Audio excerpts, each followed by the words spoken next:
Eu quero começar primeiro dando um beijo nesse querido, agradecendo pela presença, Cláudio Fontana. Obrigada. Que coisa boa te ter aqui, viu?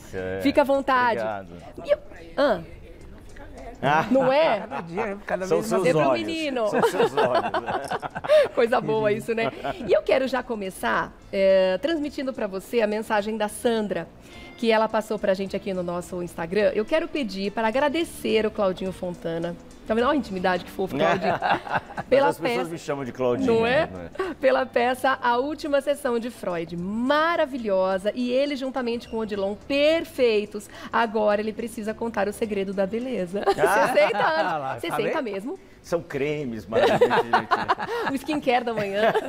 Eu acho que é uma questão até de genética, né? O meu pai, ele faleceu agora faz menos de um ano e com 90 anos. Uau! E ele parecia muito mais jovem, Tá. né? Ele não, enfim, tinha cabelo, muito cabelo, mesmo velhinho. Então, eu acho que é uma coisa de Bendita genética, genética, né? então, Tem que muito maravilha. Agora, essa peça realmente foi um sucesso. O Odilon também esteve aqui com a gente falando sobre ela, né? E agora ela não está mais em cartaz. Não, ela está viajando agora, também em turnê. Tá. Inclusive, esse final de semana é em Belo Horizonte, que o espetáculo vai. É um espetáculo muito que a gente ensaiou imaginando que ia ficar 2 meses em cartaz. Uma discussão, 2 homens conversando. Que interesse isso teria? Mas ela toca em temas muito fundamentais e temas que ficaram em alta, principalmente na pandemia. Tá. Quer dizer, Deus existe? Se ele existe, por que a gente sofre? Se a gente sofre, é porque para melhorar para uma outra vida. E se a gente quer melhorar numa outra vida, por que na hora da morte a gente tem medo de morrer? Né? Então essas discussões esses debates são feitos entre 2 homens, o Freud e o Lewis, que é um escritor irlandês, e são debatidos com muito humor, muita leveza, e as pessoas se identificam. Porque é um debate eterno, né? Esse tipo de pergunta a humanidade vai se fazer a vida toda. Ele é tão atemporal que pode ser discutido por Freud, pode ser discutido por quem for em qualquer momento da história, são né? questões que O texto estão deve dentro ser da gente. maravilhoso, né? Dá pra ver aqui pelas palavras da nossa telespectadora também. Agora vamos falar de andaime, né? De andaime. Por exemplo, você está em cartaz viajando com essa peça do Freud e está fazendo a outra aqui, é isso? E estou fazendo andaime às terças e quartas, aqui em São Paulo, no Teatro UOL. Andaime é um projeto que eu fiz há 15 anos atrás. Eu lembro. Eu estrei com o Cássio Scapim, direção do Elias Andreatta. Depois o Elias substituiu o Cássio como ator e hoje é o Elias que está no elenco novamente. Ela é uma peça, uma comédia muito engraçada, mas é uma comédia que ela reveste um problema social que existe nas grandes cidades. É a história de 2 limpadores de janela de grandes edifícios que ficam pendurados num andaime. Então nós, atores, passamos a peça o tempo todo num andaime, balançando, né? Dá um problema de labirintite. O quarto à noite dá uma... Lembrar do texto ali balançando, é um desafio. O quarto à noite, quando você põe a cabeça no travesseiro, o quarto dá uma Parece estar balançada. no navio ali. Mas é muito interessante porque eles, no dia a dia deles, eles comentam de assuntos banais do dia a dia com uma simplicidade muito grande, mas mostra um pouco a solidão deles lá em cima, né? E a indiferença que os trabalhadores, os executivos de dentro do prédio têm em relação a eles. Como se eles não existissem. Como se eles não existissem. Não dão nem um tchauzinho, eles brincam. Então tudo isso revela o que a gente chama de profissões invisíveis, que são setores de serviço, que são básicos para a sociedade, mas que às vezes a gente, na correria do dia a dia, a gente não dá muita atenção. Um garçom vem nos servir, vamos dar uma olhadinha para ele, dizer bom dia, pelo menos boa tarde, né? O frentista que nos atende, o Uber, às vezes o motorista do Uber, a gente ali na pressa, a gente nem vê o nome do motorista, né? Custa dar um bom dia. Então a peça, de alguma forma, alerta um pouco para essa relação da sociedade com esses profissionais. E esse principalmente lado humano, os né? entregadores que foram fundamentais na pandemia. Sem eles a gente não tinha refeição. E que ainda foram ofendidos muitas vezes. Aquele caso do Rio de Janeiro. Quantos casos a gente teve, né? E é muito legal mesmo atentar para esse lado humano, né? Dessas profissões, como você falou, invisíveis, mas que quando elas faltam, aí sim a gente vê a diferença que elas fazem. Sente a falta deles. Se esse vidro não fosse limpo, né, com essa dedicação, como é que seria? Como é que ficaria? Né? Eles brincam que eles limpam o horizonte dos executivos. Os executivos, se não tivesse a limpeza, estariam presos num lugar com vidro sujo, não teriam aquela paisagem linda e limpa. Então eles prestam serviço, realmente, um serviço fundamental para a sociedade. E aí eles falam de quê? Eles estão conversando sobre a vida, filosofando? Tudo. Filósofos do cotidiano. Eles falam do medo deles, dos robôs entrarem e substituírem o trabalho deles. Eles falam eles olham, está tendo uma aula de ginástica na aula do lado, eles começam a se exercitar também. Então é tudo com muito humor, quer dizer, é uma comédia muito engraçada. Mas o texto no fundo, é do próprio? O texto é do Sérgio Roveri, do Sérgio, que é um dramaturgo maravilhoso. Trabalhei com ele no jornal. Então, o Sérgio é um jornalista e venceu o prêmio Shell de melhor autor. E o texto dele é muito bem humorado, muito engraçado. E então, eles falam do cotidiano, na verdade. E vocês fizeram há 15 anos e agora retomaram e continua atual, né? Isso que é interessante. Teve alguma atualização? A gente deu uma atualizada em algumas coisas. Por exemplo, começa... ele pergunta... Um pergunta para o outro, o que você tem hoje? Você está quietão, está conversando comigo? Você foi no bingo? Naquela época, as pessoas iam no bingo, né? Então agora ele deu uma atualizada em algumas coisas. Até porque, eu imagino, no contexto pós-pandemia, esse texto foi escrito bem antes, né, da pandemia, o quanto mais de assunto esses dois personagens têm, porque a gente foi obrigado a parar para pensar na vida um pouco na pandemia. Né? Inclusive a questão das redes sociais, que naquela época não era tão... Hoje a gente vive na rede social, vive com o celular. Então, como é a relação deles com o celular, com a rede social? Eles sobem com o celular? Eles sobem com o celular. E o medo de cair lá embaixo. Se deixar cair, mata alguém. A gente segura-se com medo de cair em qualquer lugar. Né? Da nossa altura, né? Então é muito interessante essa atualizada que o Sérgio deu no texto. Ao mesmo tempo, a gente percebe que 15 anos se passaram e a situação dele, de alguma forma, continua igual, né?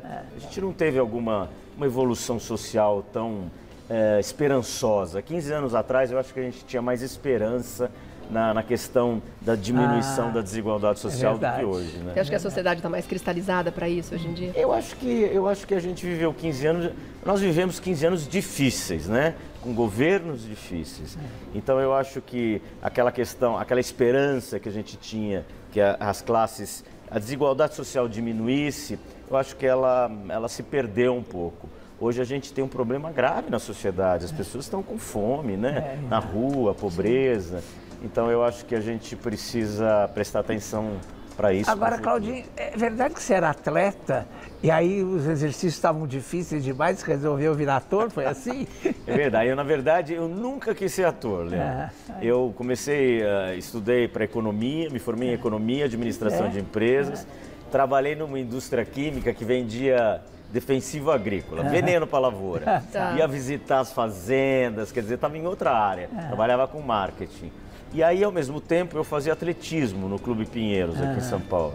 E desde criança, desde os 11, 12 anos, eu pratiquei atletismo. E um dia o clube contratou um técnico que veio da Polônia. E eles trouxeram um tipo de treinamento que era um treinamento baseado em muita musculação. Naquela época, tomar umas substâncias para você ficar forte. O atleta não gosta muito disso. Não gosta muito disso. E aí, um dia nós discutimos com ele, falamos, por que esse treinamento tão rígido? E aí eu falei assim, eu não vou mais treinar, vou parar de treinar com ele. Aí eu saí do clube, eu vi um cartaz, procura-se ator para o grupo de teatro amador do clube. Eu falei, eu vou brincar, vou ser ator, vou experimentar. Entrei ali, estava o Silnei Siqueira, que é um grande diretor maravilhoso de teatro, estava dirigindo uma peça de mulher e estava precisando de um garoto na época. Pessoa certa na hora certa, no lugar certo. Exatamente. Eu comecei a fazer e gostei das pessoas que estavam lá, que eram pessoas que tinham outras profissões, né? E comecei a fazer para me desinibir. Inclusive, ajudava na empresa, para eu poder falar melhor nas reuniões, para não ter tanta timidez, eu era muito mais tímido. E aí comecei a fazer o teatro amador e me apaixonei pela possibilidade de você vivenciar outras vidas, outros personagens. Isso é de uma riqueza, né? Você fazer um bandido, ou fazer uma mulher, ou fazer, enfim... limpador. Um limpador de janela, enfim. Um filósofo. Você entrar... esse Lewis que eu faço com Freud, que é um intelectual. Enfim, a possibilidade de você sair do dia a dia e você viver mundos e vidas que você não vai ter Essa é a a maior oportunidade riqueza do teatro, nessa né? encarnação. O teatro é lindo por isso. E você estuda no teatro, né, Leão? A vida toda, né? Cada peça é um estudo, você se aprofunda no universo do autor. A peça, a última sessão de Freud se passa na Inglaterra durante a Segunda Guerra, perdão. Então você estuda toda aquela história. Então é muito enriquecedor o teatro, né? Fora que o teatro tem o poder de você transformar alguém que está na plateia. Você estimula a imaginação daquela pessoa, você estimula o pensamento, você provoca a reflexão de quem está assistindo o espetáculo. Isso para nós atores é uma dádiva, né? A gente nunca sai igual depois de uma sessão de teatro. Nunca sai igual. Isso Nunca que é muito sai igual. especial. E você saber que você tocou uma pessoa é maravilhoso. Eu vou contar uma história rápida aqui. Eu fazia Feliz Ano Velho, que é uma peça do Alcides Nogueira baseada no livro do Marcelo Rubens Paiva. Marcelo é um jornalista querido, que ele sofreu um acidente quando ele estava numa festa e ficou tetraplégico. E o Marcelo é uma das pessoas mais alegres, mais felizes que você conhece. E eu tive a oportunidade de fazê-lo. O Marcos Frota começou fazendo a peça, depois ele pediu substituição, eu entrei. E o Marcos era um atleta de circo maravilhoso. A primeira cena da peça é ele mergulhando de uma escada, mergulhando num colchão para simular o acidente. Então eu tive que fazer aula de circo para fazer isso, porque eu tinha medo de altura. Mas enfim, nós estávamos em Ribeirão Preto e a Denise Delvecq fazia minha mãe. E nós estávamos em Ribeirão Preto e tinha no hotel, encontramos uma equipe de basquete de paraplégicos. E a Denise falou, vamos convidá-los, né, para o espetáculo. Conta a história de alguém que sofreu um acidente. E aí tocou o terceiro sinal na hora, o produtor nos falou, vamos esperar um pouco que tem 6 cadeirantes, jogadores de basquete, que estão subindo no elevadorzinho. E quando nós começamos a peça, eles estavam logo na primeira fila ali. A gente vê, né, as primeiras fileiras. E a gente fez a peça e na saída eles estavam me esperando. E na saída um deles falou assim, Cláudio, eu queria te agradecer, porque você, através dessa peça, você me ensinou que eu posso ser feliz nessa minha condição. Ai, que lindo. Então, só por isso, nossa, já valeu a pena. Sim. Entendeu? Já valeu a pena todo o esforço, todo o estudo, porque eu pude transmitir para ele a mesma lição do Marcelo. Não é pelo fato de você ter sofrido um acidente, de ter ficado... que você vai desistir de viver. Ao contrário, você tem que ter forças para continuar. Podia ser que o livro não chegasse até ele, mas exatamente, a peça chegou. A peça chegou. Então, só por esse único caso, para mim já valeu a pena. Ah, que demais, né? Agora você fez muita televisão também, né? Mas você se considera um ator de teatro, um homem do teatro? Eu acho o que te pega mais? Eu acho que a gente, de alguma forma, é um pouco conduzido por essa carreira. As oportunidades surgem, você tem que saber aproveitá-las. Eu sempre me formei, comecei a fazer teatro no Clube Pinheiros e de lá eu me profissionalizei. Fiz minha primeira peça, fui convidado, a peça era com a Laura Cardoso, Vem Buscar-me Que Ainda Sou Teu, direção do Gabriel Vilela. E aí logo depois a televisão me chamou para minha primeira novela, o Silvio de Abreu com o Jorginho e Fernando, para fazer Deus Nos Acuda, que foi uma novela das 7. Aí eu tinha que decidir, pedir demissão do meu trabalho. Que tinha Dercy? Que tinha Dercy. Né? Ela ficava lá no céu, né? No céu, uma experiência fantástica. E foi essa novela que o Edson Celular e a Cláudia Raia se apaixonaram. Foi? Então ele é história da televisão, E foi maravilhoso ter feito essa novela, mas aí eu tive que decidir realmente. Aí pedi demissão pro meu chefe. Meu chefe falou, que isso? Você foi para Inglaterra, estudou em Londres, ficou lá fazendo... Você vai pedir demissão para fazer teatro? Eu falei, eu vou experimentar. E se não der certo, eu volto. As oportunidades aparecem uma vez na vida. Depois ele virou um fã absoluto e vai em todas as minhas coisas. E enfim, aí comecei a fazer teatro e estou até hoje nessa carreira linda, né? Que bom, né? Nossa, maravilhoso. E muitos textos muito bons, né? Sempre, né, caindo, né, na sua vida e na sua carreira. Exatamente. E aí, isso que eu estava dizendo, a televisão, de alguma forma, ela surgiu e aí uma coisa vai chamando a outra. Você sai da televisão, você entra num projeto. Novelas, né? E aí as pessoas vão te convidando para fazer mais novelas, mas eu sempre tenho uma filosofia de não esperar o telefone tocar. Eu montei minha produtora junto com a Luciana Braga, que é uma atriz maravilhosa, que está fazendo um espetáculo lindo aqui em São Paulo sobre a vida da Judy Garland, no Teatro FAAP. E montei uma sociedade com ela, uma produtora na época, e saímos produzindo.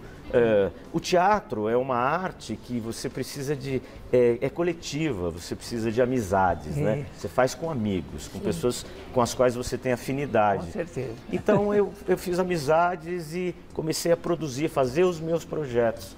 Ou seja, aí você constrói a sua carreira e os convites para a televisão, quando aparecem, você aceita ou não. Você fez várias novelas, né? Fiz várias novelas. No SBT SBT também, também, né? Fiz na Record, fiz Rei Davi, que foi uma novela bem bonita, uma novela baseada na Bíblia. Na Record também fiz trabalhos maravilhosos, no SBT também. Enfim, a gente vai trabalhando. O SBT tinha aquela época maravilhosa das pupilas do senhor Reitor, né? Quando estava produzindo, Isso, criou a cidade cenográfica. Direção do Newton Travesso. Silvio resolveu, o Newton, Isso, Silvio resolveu investir pesado em teledramaturgia e deu muito certo. É uma época saudosa do SBT. E no cinema teve o Zico, né? No cinema Como é que foi fiz, exatamente, eu fiz o Zico, que foi uma oportunidade linda de fazer a história desse grande ídolo. Você né? chegou a conviver com ele? Eu cheguei a conversar com ele um pouco. A gente conversa para ouvir o sotaque, para ouvir. A gente, não, evidentemente, não copia a personagem, né? Mas a gente pega um pouco do jeito da pessoa. E eu me lembro que tinha uma cena maravilhosa, que era uma cena que o diretor queria... O Zico treinava bastante no início da carreira e ele ficava, depois do treinamento, ele ficava chutando e ele queria acertar o ângulo. Ele punha a camiseta dele, do Flamengo, ali no ângulo do gol e ficava chutando até acertar aquela camiseta. Senão ele não ia embora. Então tem a cena que ele fica até de madrugada, os colegas vão embora, ele continua... E o diretor queria que... pondo a câmera aqui no meu pé, que eu chutasse e a bola fosse no ângulo.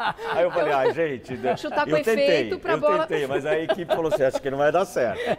Aí, sabe o que fizeram? Chamaram o filho do Zico, de costas, ele chutou, na segunda vez ele acertou. Olha que e aí, quando mostra o rosto, nesse caso, você nem se ofendeu, né? Não, imagine, pra mim foi... Nossa, pra mim foi um orgulho poder dividir a cena com o filho do Zico. Muito bom, muito bom. Agora, falando dessa experiência, né, que é sempre muito importante entrar no universo de quem você está interpretando, essas histórias que são contadas no andaime, vocês tiveram algum tipo de laboratório também com essas pessoas que fazem as limpezas de vidros? Na época, nós conversamos com a Associação Brasileira de Limpadores, nós conversamos com garis, com pessoas que a gente imaginava serem as profissões invisíveis. Como eles se relacionam com a sociedade. Alguns se sentem até deprimidos por isso, né? Uma questão de saúde mental mesmo, quer dizer, as pessoas se sentem desrespeitadas. A partir do momento que cruzam, um garçom vai te servir, você nem olha no rosto dele, ele sente. E muitas vezes ainda briga com ele. Reclama da comida. Ou seja, as pessoas, elas sentem esse descaso da sociedade. Então, outras não, outras acham que isso é natural da correria do dia a dia da cidade, mas a gente conversou muito com eles, para a gente entender o porquê dessa solidão, né? A peça, os críticos falam muito, a solidão nas alturas, que são eles ali no dia a dia, sofrendo aquele perigo, porque... Uma profissão perigosa, exatamente hoje em dia nem tem tanto esses balancinhos, hoje em dia são aquelas cadeirinhas. Eles ficam direto no rapel. Gente, eu fico apavorada de ver. Só de ver também eu já tremo as pernas. Me dá até um frio aqui. É uma coisa esquisita, assim, realmente. E dá uma vontade assim, de oferecer um cafezinho. Um cafezinho, alguma coisa. Vamos falar, desce daí, menino, que é perigoso. O Sérgio Rover me contou que agora recentemente estavam limpando as pastilhas do prédio dele e um deles, com a cadeirinha, parou na altura da janela dele porque o Sérgio tinha deixado a janela um pouco aberta. Então ele bateu, não dá para o senhor fechar porque a gente está limpando. E aí começou a conversar com ele, mal sabendo que ele escreveu a peça.